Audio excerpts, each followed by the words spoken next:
नवनीत राणा यांची एक Facebook post चर्चेमध्ये आलेली आहे। राष्ट्रवादीमध्ये प्रवेशाची अट मला मान्य नव्हती। राज्यसभेच्या उमेदवारीबाबत नवनीत राणांनी हा दावा केलेला आहे। ती जागा भाजपला देण्याची विनंती केलेली असंही राणा म्हणालेले आहेत। सुनेत्र पवार आणि पार्थ पवार यांनी राज्यसभेवर पाठवण्याबाबत इच्छा व्यक्त केलेली होती, असा दावाही नवनीत राणा यांच्याकडून करण्यात आला आहे। आणि या संदर्भात अधिक बोलणार आहोत। आमचे प्रतिनिधी अनिरुद्ध दवाळे आपल्यासोबत आहेत। अनिरुद्ध, राज्यसभा उमेदवारीबाबत नवनीत राणा यांनी एक फेसबुक पोस्ट केलेली आहे।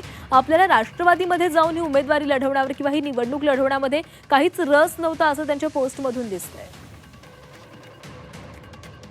राज्यसभेची जी आहे ती निवडणूक होऊ घातलेली आहे आणि अमरावतीच्या ज्या माजी खासदार आहेत नवनीत राणा या राष्ट्रवादीकडून राज्यसभेवर जाणार असल्याच्या जोरदार चर्चा ज्या आहेत त्या सुरू होत्या। मात्र आता या चर्चांवर नवनीत राणा यांनी जो आहे तो मोठा खुलासा केलेला आहे आणि एक दावा सुद्धा केलेला आहे। सुनेत्रा वहिनी पवार आणि जयदादा पवार यांनी जी आहे ती मला उमेदवारी देण्याची जी आहे ती इच्छा व्यक्त केली होती, असं नवनीत राणा यांनी म्हटलेलं आहे। फेसबुकवर त्यांनी जी आहे ती ही पोस्ट केलेली आहे। मात्र मला राष्ट्रवादीमध्ये जाण्यात रस नव्हता असंही नवनीत राणा जे आहे ते यांनी म्हटलेलं आहे।